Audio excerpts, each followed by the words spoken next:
2. Fuck a mic check. Oh.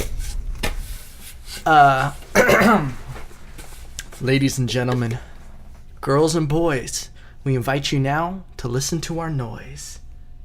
As we're perfect, we sit with poise, and we're grown men. Grown men, we don't play with toys. I like that. That was it. That was the intro. Good.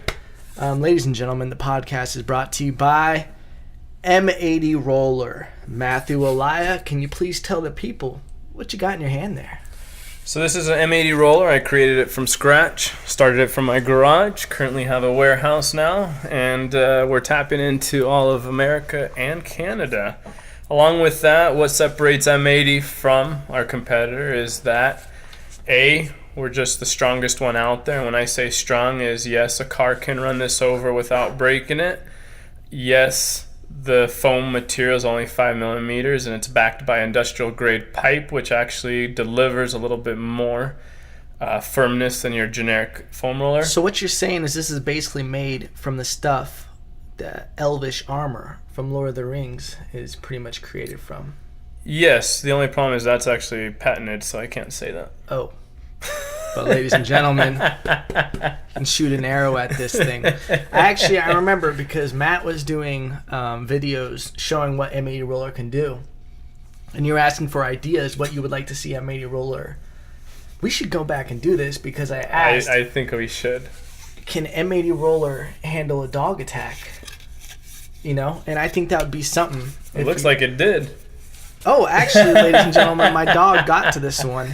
But it would be interesting to see if, you know, you let a dog grab it, if it could. Puncture it? Yeah, if it could get through that, just to see what M80 Roller could do. I bet it can't puncture it.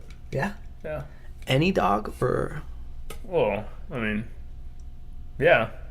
So what you're saying is during the apocalypse, which is bound to happen, a dog, this will be a weapon, it will be defensive. So this is basically... And this will help you keep outrunning everything because you can recover and you can roll out your muscles to prevent them from over-tightening. So this is the product of the future. Defensive, offensive, recovery, weapon. Oh. It's great. You can stuff your underwear in there. You can stuff food in there. Doesn't take up much space, really. So it's also a storage device. Storage device. It's pretty. Look at all the different colors. I have 32 different colors. Wow. I have a 6-incher, 15-incher, and then a big 30-incher. Well, all right. Why did you go with 32 colors? Why not 31 flavors? Well, you could play up. I feel like everyone now within the fitness world and within music and everything, they want to have everything that's personalized, unique. They want to share their colors, if that's their team colors, if that's their school colors, whatever the colors are. That you see it with shoes, you see it with clothes. There's a lot of funky colors out there. That's almost like the new thing. The only thing is that foam rollers are just white, blue, or black. So then I go, you know what? This is a perfect opportunity to tap into another niche market, which is offer a bunch of colors that you can have, you know, say the Anaheim Angels, red and white, or solid red. You can have your Dodger blue with white or solid blue. You've worked with the Angels, right? Yeah, they were my test group when I first launched, and they gave me the thumbs up when they were in Tempe, Arizona during their spring training, and to this day they continue ordering, and they continue saying that the players actually prefer M80 rather than anything else because of how much quality goes into it. Again, like I told you, this industrial grade pipe, I didn't do it just because it was cheap. It's actually more expensive than what my competitors use. But at the end of the day, I want to be able to sleep at night knowing that my product delivers 100%. And just doesn't go 50%. You just delivered that sentence with textbook confidence. I deliver. Wow. And the great part about it, they're all made here in Southern California, Huntington Beach. America. They're still made by myself, by my parents that helped me on the side. So the cool part is everyone that sees an M80 or buys one, you can know that we physically built it from the ground up and we physically, visually inspected it, knowing that before it left the warehouse, it's intact. That's it, ladies and gentlemen. That's the podcast. m80roller.com. You can check us out. Facebook, Instagram, Pinterest, YouTube, all those fun things. I'm still blown away that you're on Pinterest. I don't know why. Do people buy on Pinterest? No, it was almost one of those things that someone just told me, get in on there because there's so much fitness traffic that it would be an area. Oh, interesting. Yeah. Ladies and gentlemen, the podcast is also sponsored by none other than EvanLopez.com right here in the house. Woo, doggy. DJ, play a little bit of the music. They say I chase things that will never be, just dreams, silly me, see? Cut it. Man, that was hot. You know, one thing that I gotta say is that this guy Evan, he amazes me that he can create beats on his own, he can write music on his own, he can edit things on his own. Real quick, let's play a beat for him. Ready?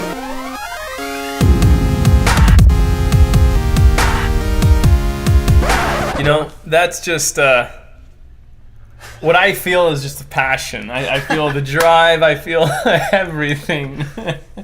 What's so funny? No, I appreciate that. And it's true. I make beats. I record music, the video, editing, everything. But I really shout out to bootleggers. Let's be honest here. Of course, I have all legit products now. But, in the beginning when you're taste testing products, allegedly I have legit ones, and allegedly I've downloaded illegal ones in the past. But really, the only thing that separates me and from someone who wants to make beats is obviously being able to get the hardware, the keyboard, the beat pad, whatever it is, but having that software to be able to do that. Because back in the day, I always refer to the glory days of music, like the 70s, the 80s, early 90s.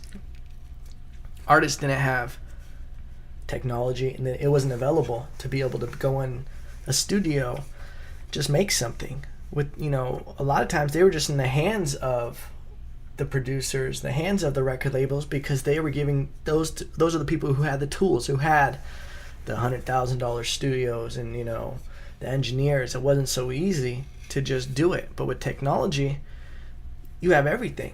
So there's really nothing that separates me, even though I have nice equipment or semi-nice equipment, and someone else is just going after it. Because even if I didn't have that, I've made beats just strictly on the computer by using free software. There's apps that you can buy now. You can make beats on your phone. It's crazy. And you can record songs on your phone. You can actually make a beat on your phone and record to that song through your phone microphone.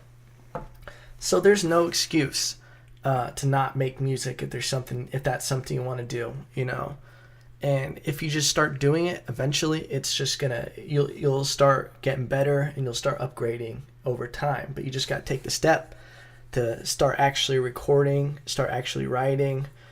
And if someone does need help and you do have the money to work on things, and even if you don't, we can work something out. You can always contact me. I have beats. I do beat leases where I lease you beats and you can use them for profit. Even if there's a song you like, you can buy the exclusive rights to it depending on the song. If you have vocals, you can send me your vocals. I can mix them into a beat. I can do whatever you need me to do. If you want a music video shot, I can do that too. That's awesome. It's just by, I guess, being a nerd, and a nerd mixed with not wanting to get hustled. I think that's like my goal in life, is to never be hustled. Like I hate that moment you go to a store and you buy something you wanted for $39.99. Then you go to another store to buy something else and you see it at that store for $29.99. It bugs you? Yeah, it pisses me off. It also pisses me off when I know people are making money that they didn't earn, or they don't care about it. Whether it's record labels and everything like that, a lot of time they don't care about the product. They don't care about the product in the sense of what it means to that person. You always hear about The record labels made a certain music artist put out music that they didn't want to put out, a certain type of song, a certain album, the direction of it. Though a lot of times when you get stuck in a shitty record deal, you're pretty much enslaved. They own your name, they own the rights to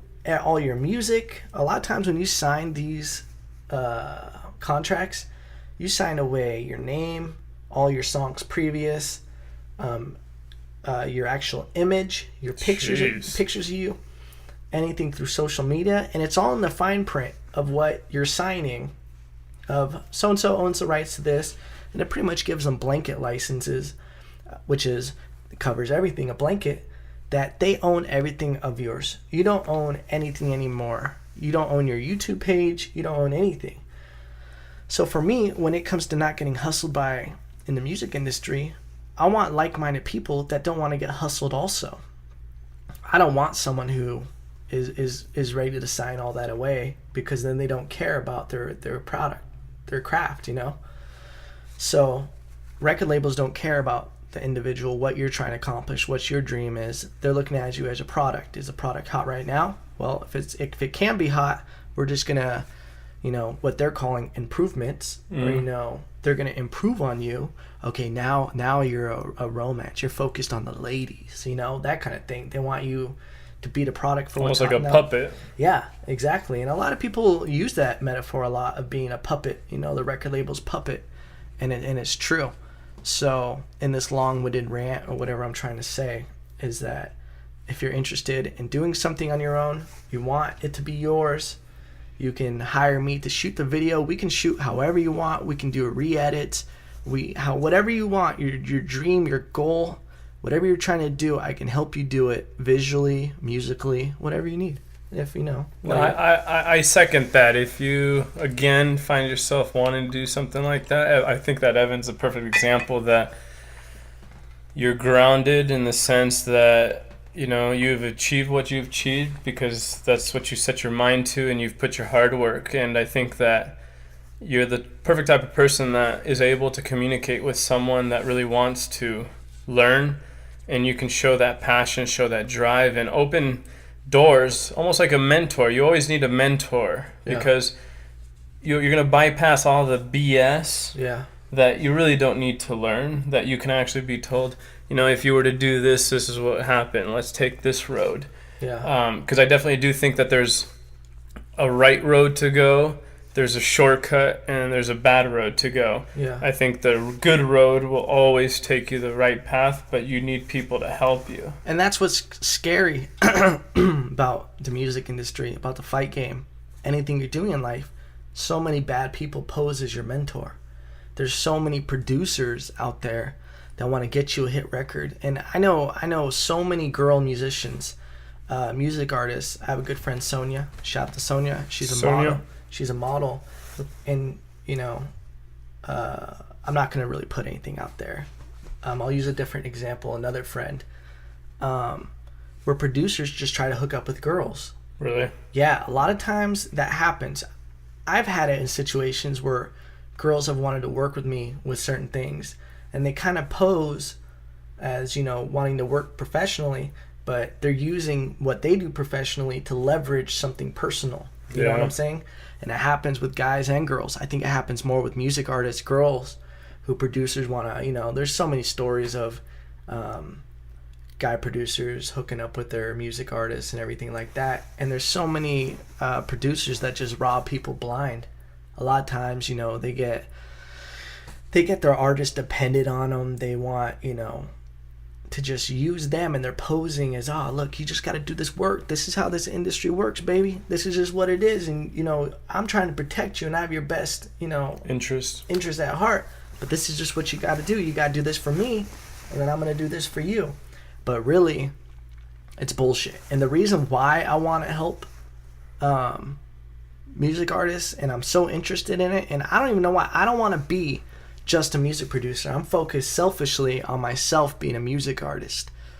But in the same time, there's enough room for everybody. That's what I love that I realized about the world, there is no set amount of success. There's so many people that like so many different styles of music, just like there's so many different fitness instructors, so many different styles, that no one's ever gonna block you from getting your dreams, you know? Correct. So I always want around me, you know, to try to help other people get to where I'm at or what I'm trying to do, just because I want to be surrounded by that, you know? And I think it's important because I've been through that, man, where you have to deal with shitty ass. You know, I still don't really have a good mentor with music. I'm still taught by YouTube. I'm taught, you know, I do have a great music business teacher that I took his class, and we still are in touch and everything. And he's taught me a lot from his 30 plus years of experience. But I've dealt with the shitty managers trying to do things and people trying to get me, you know, I first started with music was attempting, you know, I was supposed to write music for My Dick is Bigger Than a Building, Yo Dick. You know that song? No. Mickey Avalon is his name. I was originally supposed to write for his album. Really? But there's weird stuff that happened, and people lie just to try to get you to stay on board, or just try to keep your interest, or they just want to use you. And I've dealt with that. I've dealt with managers, show promoters trying to book me for a tour, put me on tour with other artists, but illegally I couldn't know how much money they were making compared to what they were paying me. So they were basically gonna enslave me. They were gonna make $1,000 from me performing, give me 200 of it, while he's making 800 of it. And you know, that's not the way business should work. You know, you have a manager, 15%, 17%. And it should be that much where you're making the big share of it, and they're making a percentage because they're a good manager. They have other people they're managing. Correct. So being spread out and not being selfish, they're able to make a steady income from all those different paths. You know, that's why it's management, because you're managing different things. Several people. So I just like being around musicians that are like-minded and kind of have that same goal and that same belief that iron sharpens iron. Is that the phrase? Or is it steel? Steel sharpens steel. Steel sharpens steel. Makes sense. I haven't heard of that, but it does. Yeah, steel sharpens steel. I think that's the word I'm looking for. Steel sharpens steel. Got it. That you kind of have to. That's like you always hear about the greats, you know, fighters like Ali and Frazier. They made each other better. You always hear about that with old school rock bands. When you'd have a crazy lead singer and an amazing guitarist, they would push each other because they were so good at their own field, their own skill, that they would push each other to be better. Just like when you have a good training partner, you're in a good camp, you just get better just by being around that kind of stuff. If you're a big fish in an aquarium, you can get the fuck out. You need to plan an escape, jump in the toilet and head to the ocean, because you gotta be among sharks, you know? Yeah. You have to really put yourself in a situation of being vulnerable, feeling insecure, being small, and then you grow. You know, you'll grow to the size of your tank. A goldfish in the tank is going to grow to the size of the tank. That's true. I don't know why I'm on all these fish metaphors right now. I think deep down inside you like fish. Oh, I love it. Deep down inside, outside, I like fish. I don't know. There's tranquility. I posted a picture on Instagram of a little frog and a beta in this cool little tank I had. Oh, yeah. I'm going to say this right now and for the rest of my life. Fuck frogs. You know, they got no business being around me anymore. I'm hurt because, I hate to say this on national podcast, my red beta, Mike Tyson, passed away. Because of the frog? I think the frog had something to do with it. Mike Tyson had a broken back. A lot of people might not know this. He was dealing with some issues. Have you seen that YouTube video? No. I'll put a link for it down here. What? He's, my fish has a broken. No. Mike Tyson. Did you put a brace on him? Mike Tyson in a fight. After the fight, he said he broke his back. Which Mike Tyson? The real Mike Tyson. Oh, I thought you said your fish had a broken back. Well, metaphorically, my fish had a broken back because Mike Tyson had a broken back. But Mike Tyson in an interview after a fight said, "I broke my back." And the reporter goes, "What?" Like, it was crazy. I'll show you it. It was crazy. He was like, broke your back. Spinal. And then he's just like, what? How'd you break your back? I was training, blah, blah, blah. Yeah, I broke my back. So that's been like the ongoing thing with my fish is that he has a broken back. Oh, jeez. Well, since he had a broken back, the frog capitalized on him. And I think because he has hands and legs, you know, they're weird to look at, man, because he stands on his 2 feet and he was just plotting like how to kill Mike Tyson. So I think he got him in some kind of illegal chokehold, and I think he rear naked choked Mike Tyson to his death. Really? Because I woke up in the morning and the frog was like this. What a beautiful morning, Evan. Yeah, and he was just looking around like pretending he didn't see the dead fish. And I was like, Mike Tyson, and the frog goes, what? What? Yeah. Mike Tyson? He never came home last night? Yeah, he was out drinking. I heard his car crash, and the Mike Tyson was dead. And then I did he try burying him? Me? No. Did the frog try to bury Mike Tyson? I think he tried to clean up his fingerprints from the crime. Like, I think he knew it would have been suspicious if the body was missing, because I would have had forensics in there trying, and I would have saw little frog fingerprints everywhere. Fingerprints. So I think he tried making it seem like it just happened naturally, like he went in his sleep or something. But there were signs of conflict and a struggle. So I couldn't, I tried to live a couple days with the frog. I couldn't get past it. I would wake up in hot sweats, and I would just see him strangling Mike Tyson. I would look over when I was sleeping. He'd be looking at me like I was next. So this frog, it was never going to be part of my family. I didn't trust the frog. So ultimately, I had to return the frog to the pet store. Me and amphibians, we just don't get along. That's just what it's going to be. It's a fascinating story because you truly didn't trust your frog. Didn't trust it. But here's the reason why, and I realized it, because there was like a weird gooey film inside the tank. So I think the amphibian fucked up the pH level or something, and Mike Tyson was just like, he poisoned Mike Tyson pretty much. Maybe that's why. Maybe he poisoned him. Maybe he choked him out. Did Mike Tyson at all, like, do they fight frogs or no? He's a fighting fish. So Mike Tyson, world champion boxer, he can defend himself. So I think, now that we're talking about this, I think it might have been that the amphibian little fucker poisoned him a little bit with his weird froggy goo. Mike Tyson was weak. In a moment of weakness, he capitalized. It's almost like a roofie. Yeah. He roofied Mike Tyson. Now that leads to the And then he goes, come over here. Did he sexually abuse Mike Tyson? Like, that's what we get into next. And it's hurtful for me because I don't know what his last minutes were. Was it being sexually abused? Abused by a frog. I mean, what do you I guess. Oh. Are frogs known to do that? If you don't trust him, probably. I wouldn't put it past this frog. I didn't trust him from the beginning. I picked the wrong frog. Do you now know that some other kid now has this frog and he's going to continue doing the things he's done? See, I did a bad thing because... You should have just flushed him down the toilet. Yeah, I should have. Should I buy all frogs now and just start killing frogs? Because that's starting to get into a little serial killer. And I like just abusing frogs, but I can't blame every other frog. And you can leave your initials and just dump it on the side of the road. Yeah.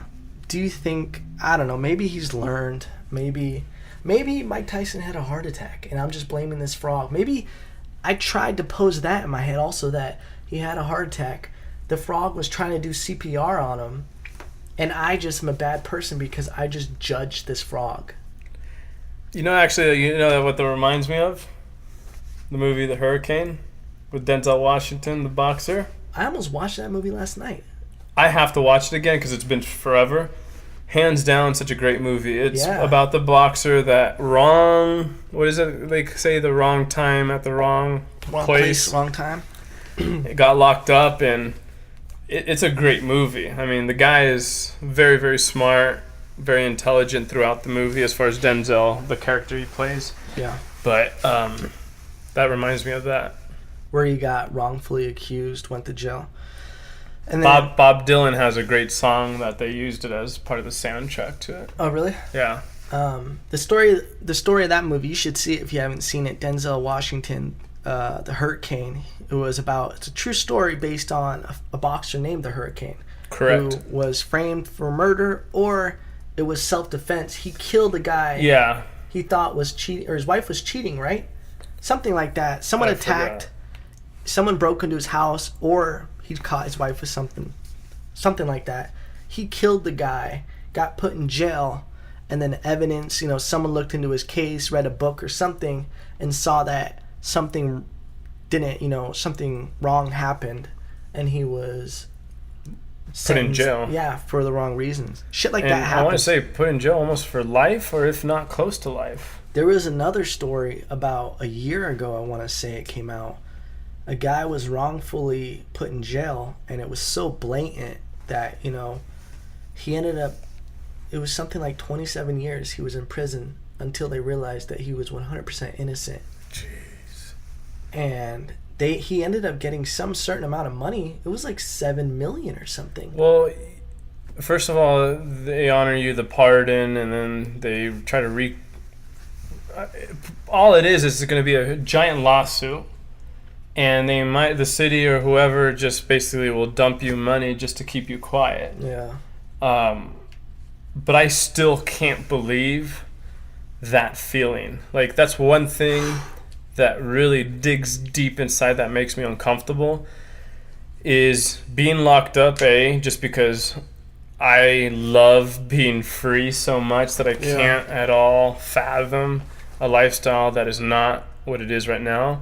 And second of all is, being wrongfully accused, and let's just say you spend even 3 years. Those 3 years you'll never get back.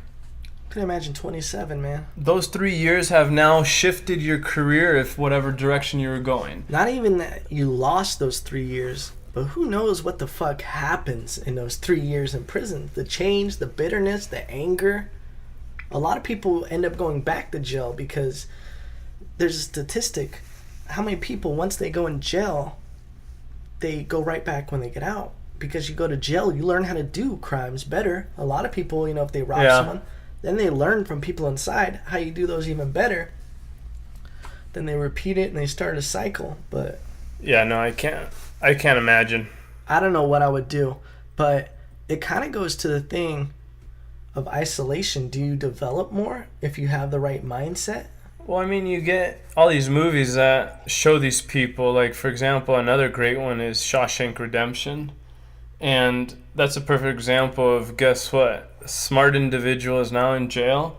So why fight the fact you're in jail and actually do something worth? So what did he do is he used his smarts with taxes, started doing all the bookkeeping for all the prisoners, got closer and closer, started learning a lot of the things, and then guess what? He found his way out. He knew how to work the system, stole the money or whatnot.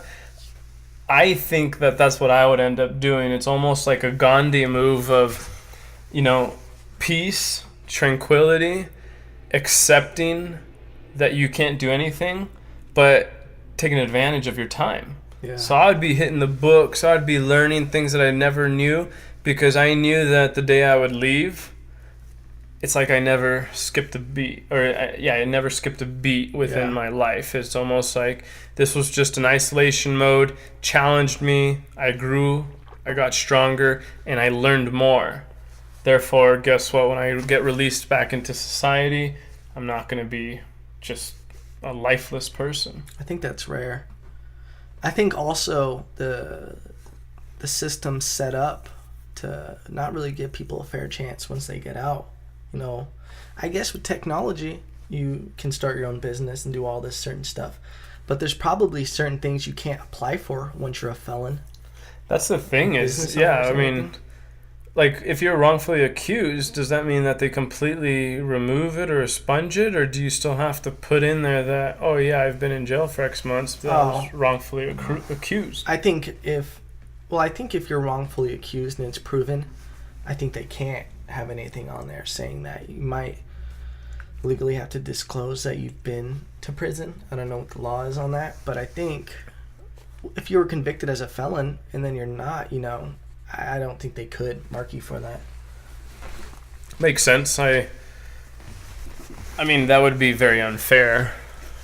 If I went to prison, I'd start a gang so fast. I would have to.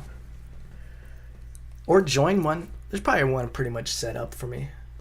Yeah, I think you would have to set one up just because, I mean, I'll bet you those gangs in there have grown from generation to generation.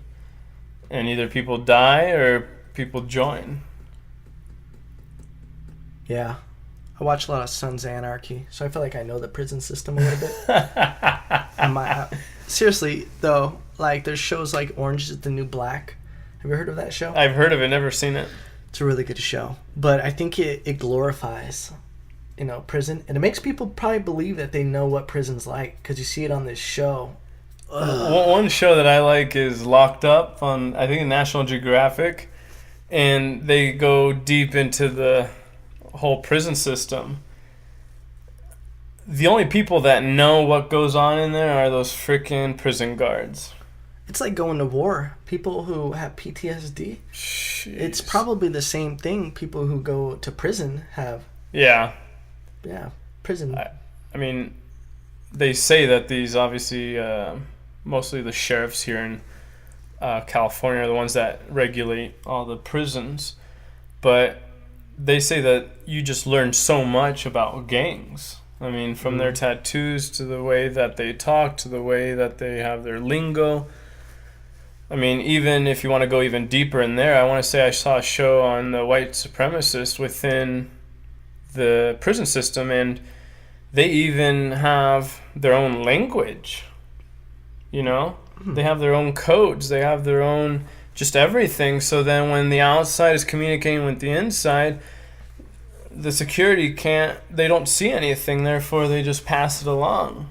Yeah. So I think it is very, very well thought out for, but again, this has been going on for a long time.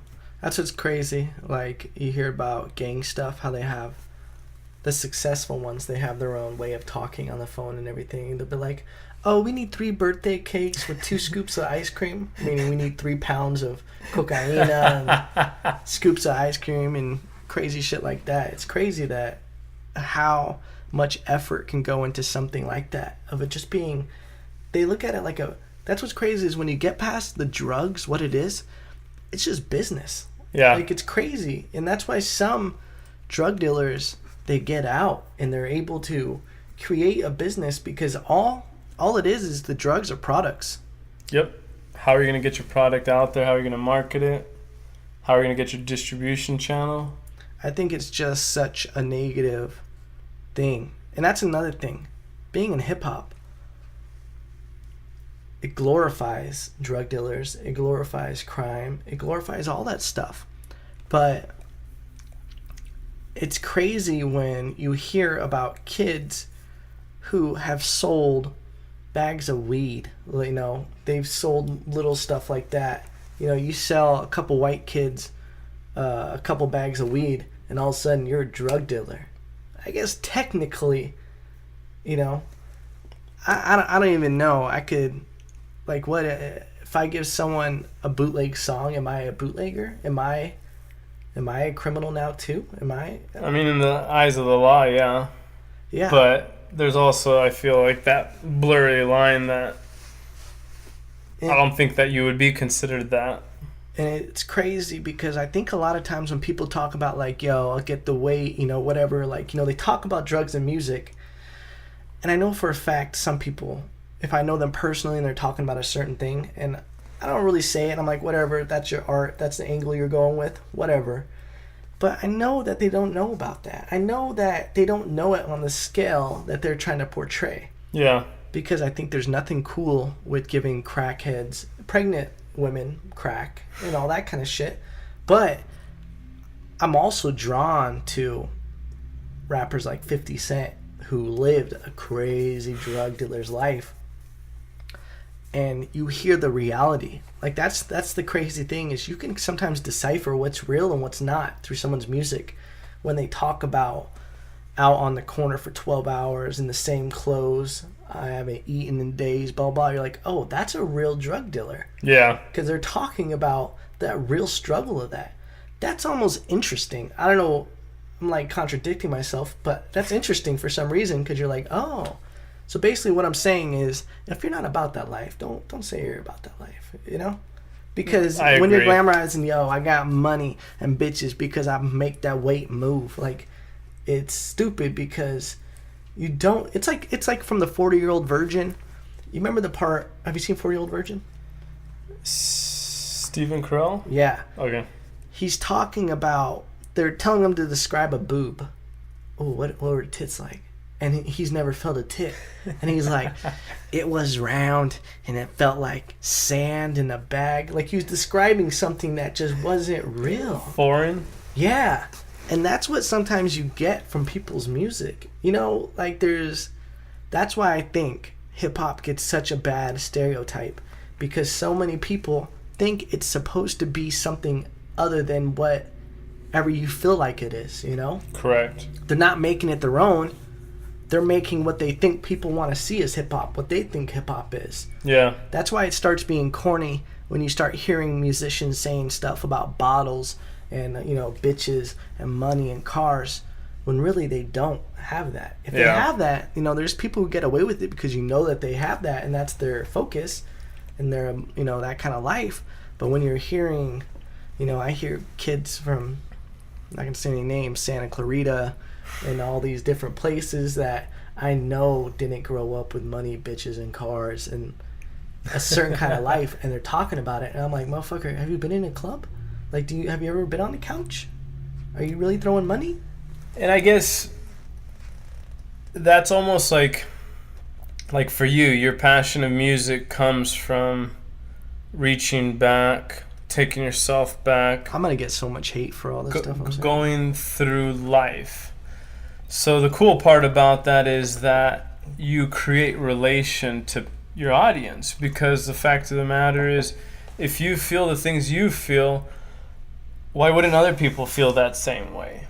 But if you're sitting there just trying to grab words out of thin air, the amount of successful stuff that you can come across is very little, because you're just banking on the fact of trying, instead of reaching in, digging up, even if it creates a mess, even if it relives moments. Yeah. It's deeper, and it's almost like whenever I feel overwhelmed or anytime I feel down, I usually will start writing on paper. And it's amazing how as soon as that pen hits the pad, I feel like I keep writing till my hand goes numb. And it's interesting. It's almost like I'm not even thinking about what I'm writing. It's almost like just vomiting words onto a paper. And it's funny how you read it, and there's really no error. Huh. In the sense, like, you're sitting there going, well, that didn't freaking make any sense, or what was I thinking there? It's just like all this emotion. That's why I definitely do think, as a writer, a musician, tapping into your emotions creates the best of the best. I mean, one of the people that really stands out for me is almost like Tom Petty. I remember I went to see him in concert at the Hollywood Bowl with my college buddies. But I feel like he's a perfect example that he came out with these songs how long ago, and every time you hear him on the radio, they still do it. They fill you up with emotion. Yeah. And it's because it's real emotion that he wrote with. Yeah. But I think that if someone just writes something out of the blue, you don't get anything from it, because there wasn't any really a basis or premise of emotion. It was just, I'm going to try to do this, or I want to write this. Well, people always, that's a big mistake, is that they think that music is just, it's been watered down to a product to where there's a certain thing that fits. People have been dumbed down with what's on the radio. Correct. That a lot of times they're not listening to the words. They want something that's repetitive, like, just live your life. or like Yeah. baby, baby, please don't go. I don't even know if I'm quoting real songs. I'm just saying cliche phrases that really, if you just say you gotta live your life, or you gotta change your life, you can't have no life, like those all mean totally different things. Yeah. But people will sing them if it's to a good beat. But those songs are not gonna last. Yeah. And that's what you're saying, is that you gotta have the substance behind what you're doing, and it's gotta have meaning, because those emotions are gonna last, and they might grab people at different parts of their life. That's what's crazy, is that there's certain songs I've listened to growing up that until I got to a certain stage, it never meant anything to me until I experienced certain things. And then now that song just like, it's like I heard it for the first time and the heavens are parting, and it's like, oh, like the song Freebird by Leonard Skinner. That song gets me every time. I don't know why, but I just like that feeling. I think I was in a relationship and I hated like that song. I couldn't even listen to it because it made me feel so bad, because I was in a relationship that I knew wasn't going anywhere, and I didn't really want to be in anymore, but I didn't want to rip the scab off to get to the healing part. You're in a bad relationship, you know it's not good, but it's easier just to stay in it than to actually go through that difficult part that would make it better. I couldn't listen to Leonard Skinner Freebird because it's too, that song, I'm as free as a bird now. Like, I couldn't listen to it. But then once I got out of that relationship and I listened to it, I was just like, embracing it. Oh my God. Like, and still to this day, if I hear it, it reminds me of that, like, moment of being free. And I'm just like, there's certain That's songs awesome. that do that. So I think you're right. If you want to make a song that people are going to listen to, or if you just, what songs really mean the most to you, if you really go back and look at them, it's not some dumb club song from back in the day. I mean, yeah, those songs stick around because they remind you of it, you get in the groove. But a lot of stupid shit that's, out right now isn't going to be forever. You're never going to want to show your kids, all these crazy pop songs. You're going to want to show them songs that represent your era, whether our parents listen to Otis Redding, Al Green, all these different, soulful songs that had great meanings behind them, and they meant it. Like you said, it wasn't watered down, it was pure. Now there's that new wave of, like you said, let's say a producer owns these artists. They want to capitalize on all the potential money that there is, so then they have found a formula. Yeah. That, okay, the chorus has to be catchy, pop beats, and we'll plug in some words here and there. Guess what? People are going to love it. Even if it's only 6 months, we're going to capitalize on the 6 months, and then by the 6 months, we're going to come up with a new one to keep it fresh. So it's almost like, again, everyone has gone into it just trying to make money, and then what happens to the quality? Yeah. Drops off. And I think that that's one of the premises that I hold on to with business, is that every successful business has always started from a hobby, if you really look at it, because it's almost like a passion on the side. It wasn't your main thing. It was on your side because you couldn't afford it. Yeah. It wasn't really making money. The difference is continue to have that same feeling throughout the business. You will grow and you will be successful, because at the end of the day, everyone wants to be part of that, because it's a story. It shows that you truly are there for a reason other than money. Yeah. And I personally think that you don't get that clouded vision of greed or money always being priority. It keeps you holding on to the foundation of what you built. Yeah. When I first started doing music, I did it with zero intention of ever making it a focus. Really? It literally was just a hobby. I did it with a gaming microphone. Like really? A $5 gaming mic on an old G5 notebook, which was Apple's. This was way before Apple even had the MacBook Pro. And I literally would just find beats, and I'd put it on, and I'd just start writing, and I would just start recording them with this little thing That's there's still a song. It's a second song I've ever wrote, and it turned out cool. Really?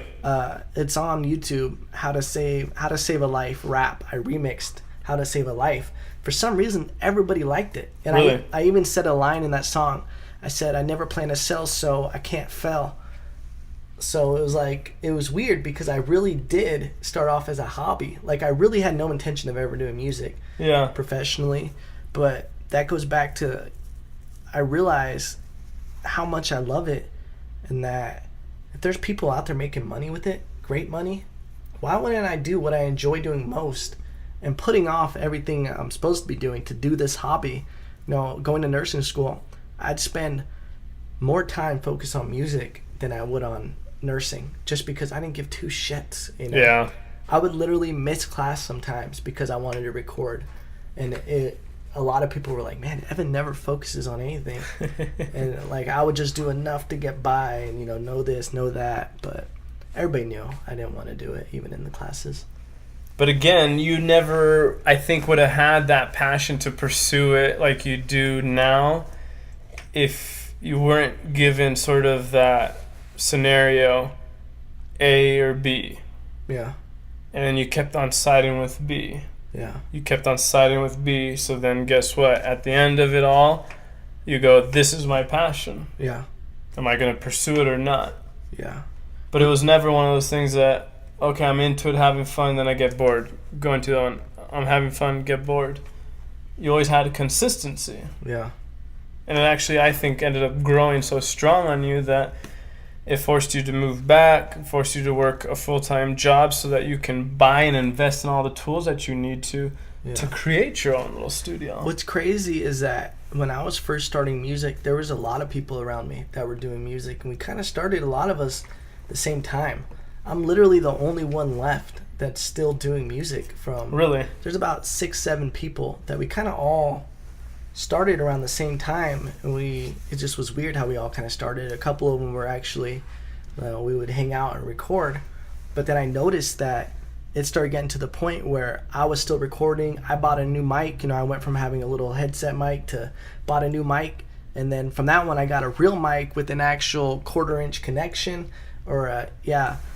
and they were wanting to go out and do this and do that. And then, you know, people were driven, you know, "Oh yeah, I want to do music. This is what I want to do. I just love it." And then they started falling off. And then they started making excuses for why they couldn't do it. Yeah. And it was shitty because a lot of them started telling me why I couldn't do it. And that, you know, really? They would get pissed at me, you know, of why I needed to stop and needed to get focused, all because they couldn't do it. No, I think that's also very interesting because it goes back to, there's two types of people. There are the people that do, and then there's the people that talk. I can sit there and tell you, "Evan, I've always wanted to do X, Y, Z." But there's a difference when I'm doing X, Y, Z, you know? Yeah. So I hold true that, you know, I try to be 100% with what I say I follow through with. Yeah. Because I do believe that if you say something, it's because you truly want to do it.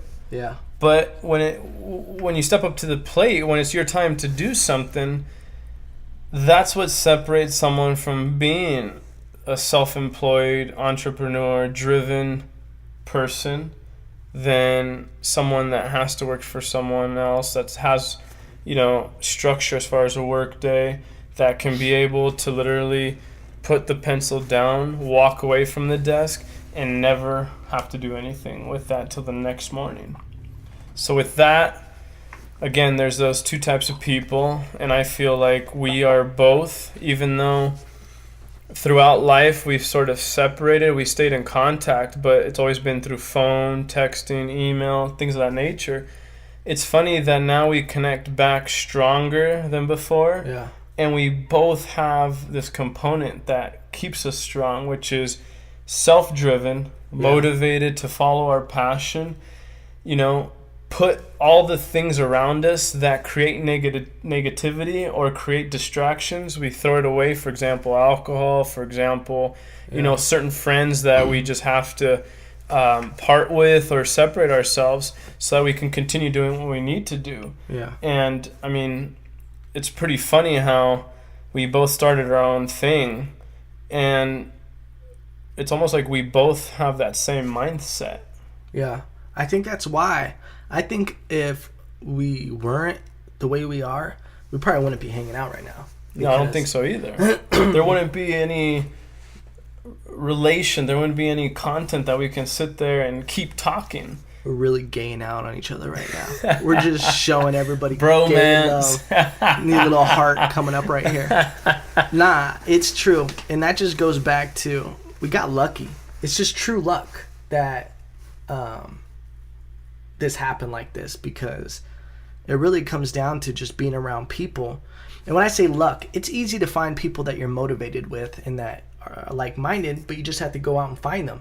It's luck that we were good childhood friends, grew up, went through some crazy shit together, went off, did our own things, and it's just luck, I think, that made us be able to work together again. You rarely hear about weird childhood stories like that where they end up being able to work together and they're kind of like the same like-minded people, but we went off and did our own things and kind of just worked, you know?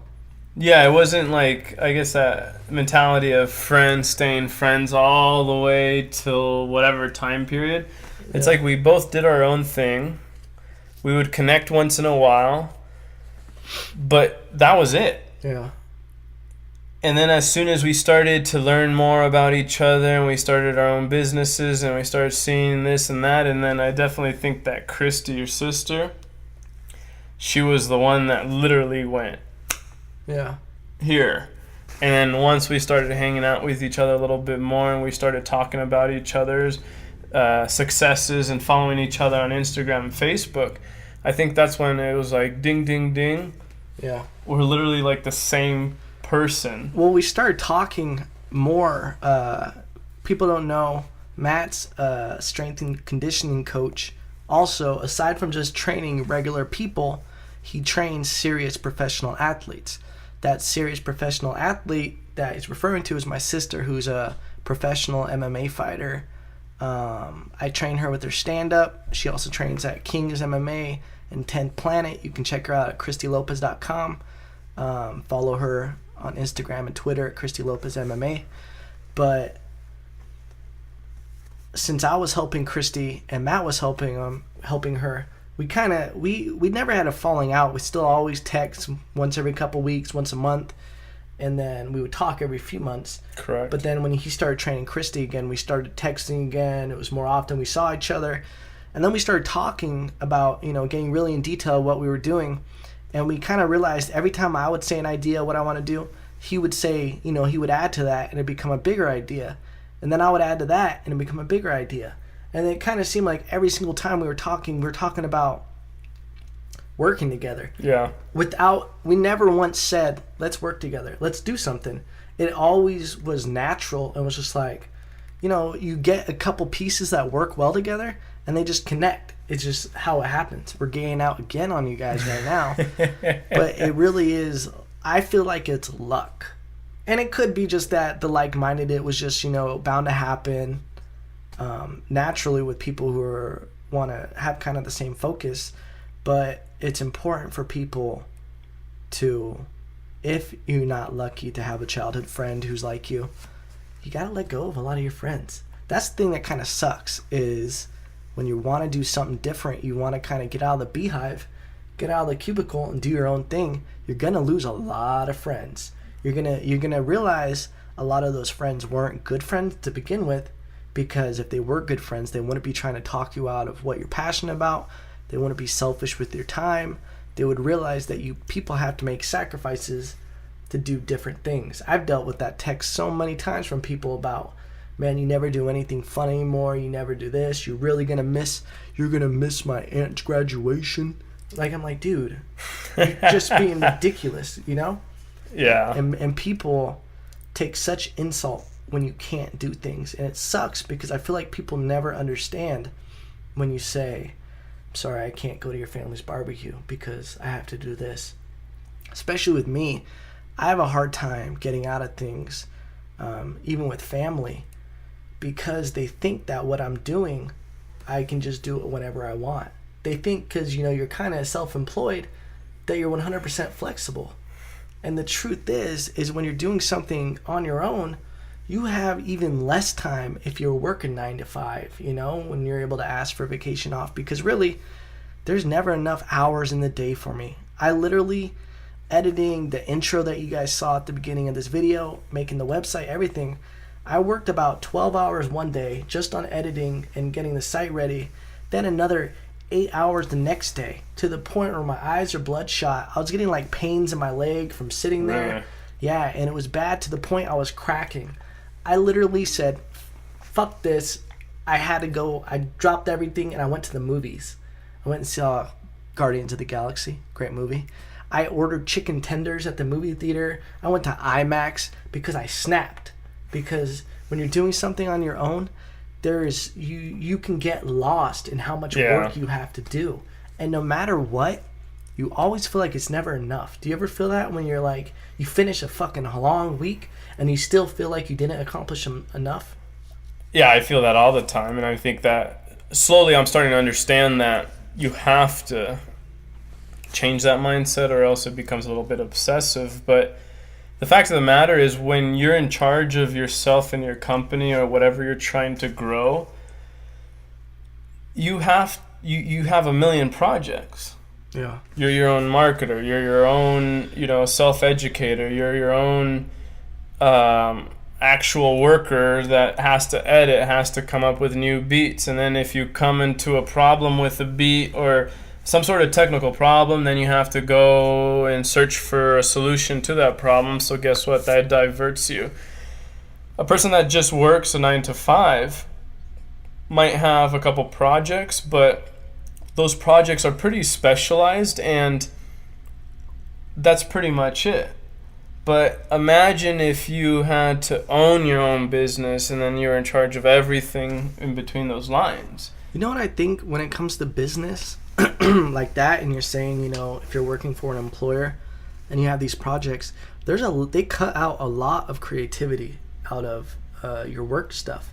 So I think it puts people in a dormant state where they're just looking at zeros and ones and working for people and just putting in so much, labor of stuff that's not interesting, it's not captivating, it's not inspiring. The people aren't really getting to create, so much. It's more focused on business and, making the company money.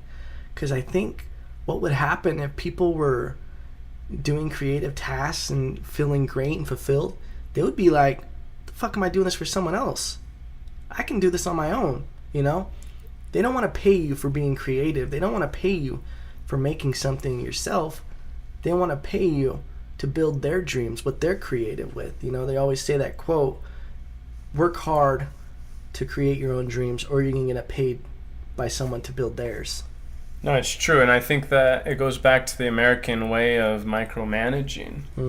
So micromanaging is almost like a way of threatening people to constantly be doing what they're supposed to. And if they step outside those lines, boom, they're breathing down your back. They're breathing down your neck, constantly reminding you, no, you got to do this, you got to do this. So after a while, all you do is, I think, you condition a worker that just works. That's from grade school. And one thing that is really interesting is successful businesses, though, hire people that are smarter than the owner or the person that is recruiting people, making sure that they're smarter than them. Because if you have a team that is smarter than the person that created it, imagine the opportunities. Yeah. But the fact of the matter is that we are so scared, fearful, that they're going to end up taking our job or they're going to end up learning things and then branching out, starting their own business. Yeah. But one thing that I know is that there has to be a way to tap into knowing if this smart person is a type that is satisfied with just doing their 9 to 5 and going home because they have their own passion in life, or you get the smart person that you can just tell they're not complacent and they're walking on each stone day by day, but you know that they have something in the far distant that they're aiming for. So the way that I view it is, if you were to interview someone that you wanted to just be a worker in the sense of, work hard, but bring a lot to the table, is you have to start digging into what their hobbies are and asking a little bit more personal. Because if I talk to someone and they're just smart, they're hands-on, they're just dedicated, and I ask them, so what's your passion? What's your hobby? Like, what do you do? And then they're saying, for example, well, I love to write beats. Like, literally, when I come home, I eat my dinner and I'll dedicate 4 hours to just working on music. That is it. Something about music makes me it takes me to another place. It makes me satisfied. It makes me happy. So I look at that and I'm thinking in my head, well, clearly they might not, let's say hypothetically my business is M80 roller. It's not music related, and this person's passion is music, then I got myself a perfect person that's going to work hard, bring a lot to the table, and I don't really have to think about this person burning me because they're caught up in their music world. But also you can use that to bring that to the table of having them do music for all the M80. It's basically that's the correct way of doing business that would work for everybody, because not everybody, there's certain things that people go for, and it's kind of like when you're young, you think that the only options are whatever degree you can get at a college that you can get into. The crazy thing is, a lot of people apply to different schools. They don't get their first, second option. They have to go to that third option, which doesn't have a degree that they wanted at the first or second option. So now they have to do that. So now they're going to get, instead of, whether it was media and entertainment was their first option, now they got to go into, micro business or something. Yeah. Now they got to get that degree and just see what they can do with that. But that's just being very broad and not getting the best out of someone, because if you were innovative, just like companies like Google and Facebook, they're so smart because they accept all walks of life. They have crazy, they're kind of on the edge of the new way of business and really getting the most out of people, keeping their employees happy, so much stuff like that. They utilize the strength. So for M80 Roller, if you had someone come, I just like making music, blah, blah, blah, it'd be great to go, oh, you make music? Well, I do these videos for M80 Roller that I could use music on. Do you want to be part of that department? And not only are you getting a great worker, you're getting someone that's passionate, probably just as passionate as you are about creating the M80 Roller and the product. They're so passionate about creating the music for that product. So when you get work from someone with passion behind it, that's what's crazy. Then if you interview another person and you're like, oh, what do you like to do? What's your passion? Well, I really like writing, I blog, and I like doing this. Oh, I have a blog that I need M80 Roller to be written about. I'd like to have a nutrition blog to go along with M80 Roller. Would you be interested in that? And you'll see their fucking eyes light up. If all of a sudden, while I was in nursing school and they asked me, oh, well, we're actually doing this thing where we're trying music therapy and we're going to try creating music that each patient likes, I'd be like, holy shit, are you serious?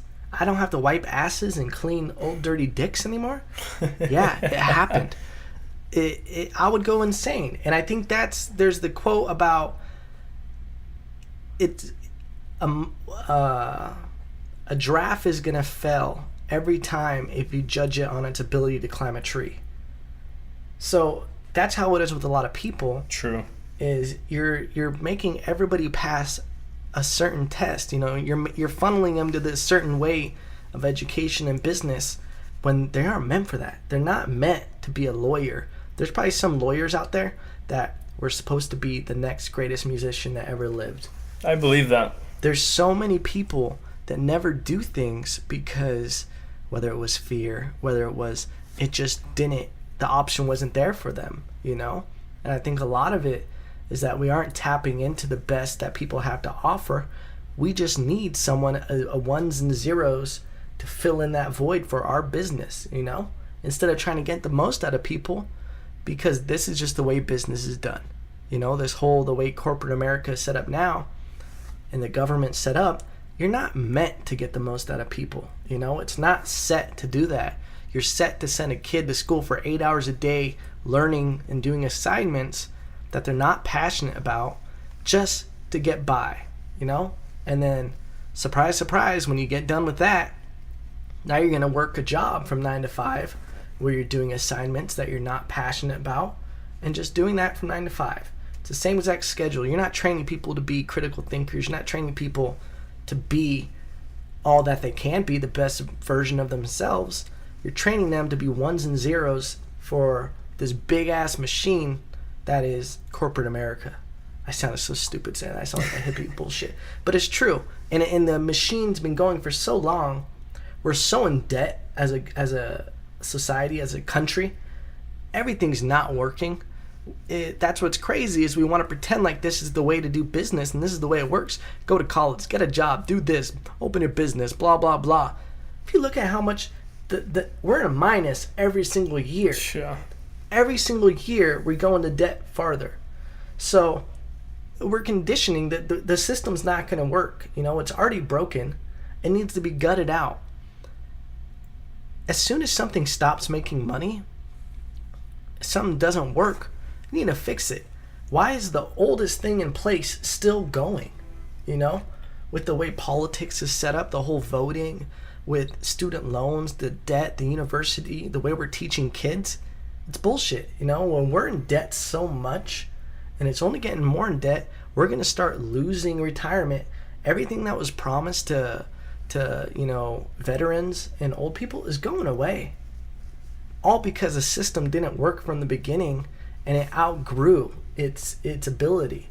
When Ford first opened up, it had a policy where if you came and worked in the Ford company as a mechanic in their warehouse, in their factory, you would get free health care for the rest of your life. Your immediate family would also get free health care for the rest of their life. And this changed over time because they saw, oh, that's fucking ridiculous that we're offering people that. We can't do that. The government still hasn't been, you know, checked. It's still going with this old ass system even though it's not working. Correct. And what's crazy, I don't even know how to fix it, because it seems like on Facebook, on social media, all you see is how everybody's exposing the government and all this, you know. Correct. In Congress and all these politicians that are crooked. You're seeing it all come up to the surface, but still nothing's happening. It's still going. That's why I feel if something's going to happen, it's going to be fucking terrible. It's going to be a whole lot worse before it gets better, you know? Yeah. And no, I agree 100%. I don't think it's going to be good. And it's scary because, man, me, myself, I have student loans. I'm in crazy debt with student loans. I keep them shut off because I keep online classes going. I'll be in a couple of them to keep my online classes going, but I'm also learning things, you know, photography, whatever, music, and there's benefits like that. But, and also, I didn't get caught in the trap of going to university my first fucking 2 years of school. There's a lot of people that first 2 years of school, you're just doing general classes. Spent a lot of money. But you swam 4 years, right, in college? So Matt's a different story because Matt actually was swimming, competing. But for a lot of people to pay $30,000, you know, San Luis Obispo, that was another option. Before I went to Puerto Rico, I was up training with the Cal Poly team. And I lived there for I think 4 months, and I was wrestling, doing jiu-jitsu at Gracie Baja, but I was also swimming. And the plan was, I had spoken to the coach, everything, they needed a 400 IMer. Yeah, I was going to swim 400 IM for him. I was going to swim for Cal Poly, and it ended up working where I was going to be electrical engineering, I think, was going to be my major. Really? What the fuck was I going to do with that? But in a situation like that, I would have started paying, I think, somehow it was going to get lowered to like $24,000 a year or something because I was on the swim team. Yeah. And that was the only reason I got accepted. I literally got accepted to Cal Poly the week I was already leaving. And I just kind of looked at it and I ripped it up. And I was just like, I did it, whatever. No, thank you. Yeah, and then I ended up going to Puerto Rico. But I remember there was a girl who I went to high school with. She started her college career at Cal Poly. She went 2 years just doing general classes. Her parents were paying for it. She was in the dorms and everything. That's fucking like $60,000 just on classes you could have took from home going to your JC, you know? I want to say that I ended up graduating college with $12,000 worth of debt in loans. You're lucky. And I am down to about the last $1,200. That's awesome, man. Yo, shout out for Mac. I'm not a big... I hate being in debt, so that's why I always would... I think my monthly payments, because they factor in that's 10 years you have to pay it off. Mm-hmm. I want to say I was literally... They asked for $90 a month. I was putting $150 every month. And you're paying the interest on it, right? Yeah, after college, you have to pay your interest. But it's locked at a low 2-point-something. Not anymore. That's the thing that I've heard is now. But it goes back to everyone trying to make money. Yeah. Everyone wants to make money. Why not have a system in place that if you're going to borrow money to go to school, it should have a dirt low interest rate so that it's an incentive for the American citizens to be able to go to college so that we can be smart as a country and we don't get so many people outside the country that are making us look like our system is broken. Well, the problem is that they're looking at school as a business now. Because if there is a huge thing going on with college football, Sure. the Rose Bowl, whatever bowl, the big college bowls that they have, Yeah. make the universities millions of dollars. Isn't it pretty sick? They make money off college students' jerseys. There was, I think it was, played for the Broncos. Everybody was doing it for a while. Oh, Manziel? No. Tebow. Tim Tebow. He had like the second highest selling jersey of his college team of all time. Second highest all time selling jersey. He did not make a penny off of that. The college, the university was just profiting.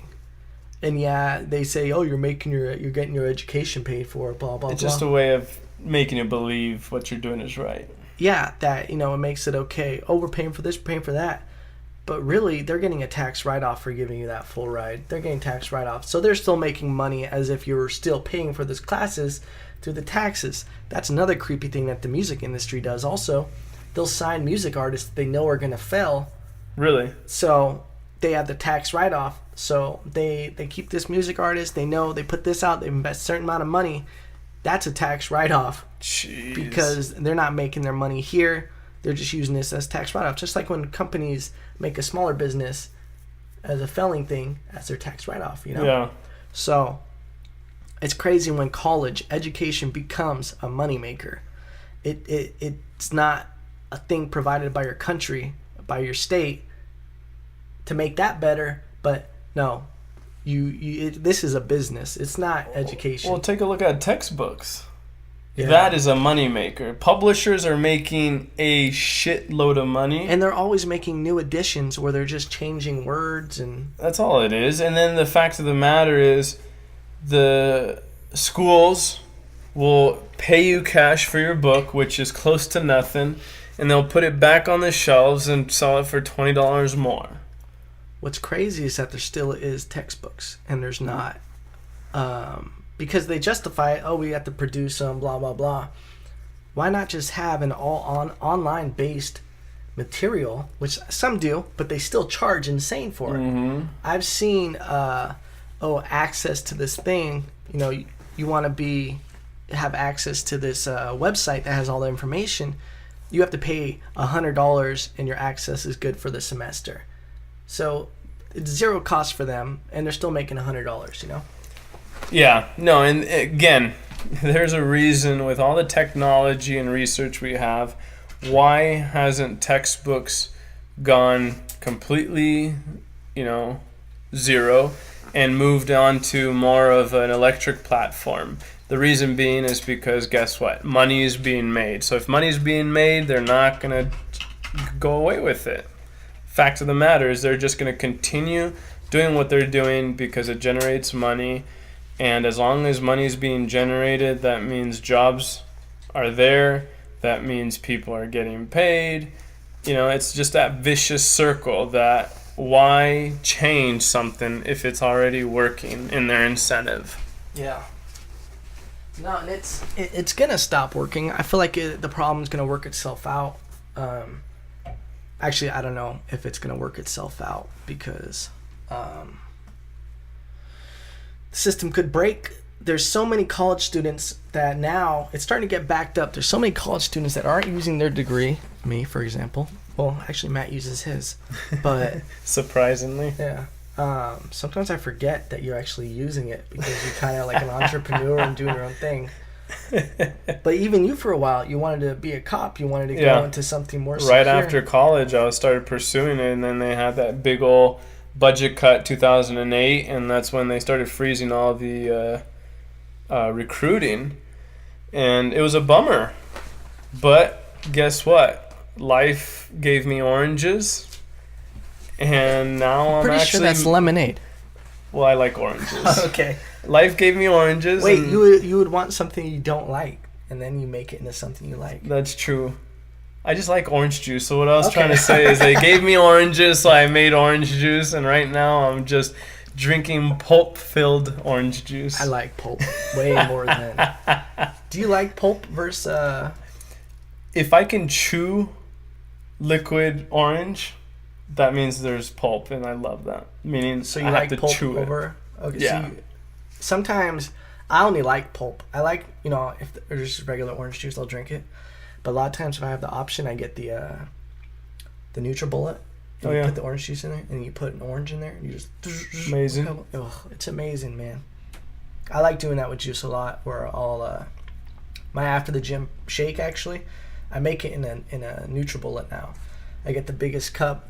I put coconut milk. I put my protein, which is Weight-Bolic Extreme, and I only put 1 scoop. It says 3 scoops for 60 grams. That's crazy. You don't need 60 grams of protein. I just put 1 scoop. It's like 20. Stuff messes with your liver and everything. I probably don't even need 20 Kidneys. grams. I don't know.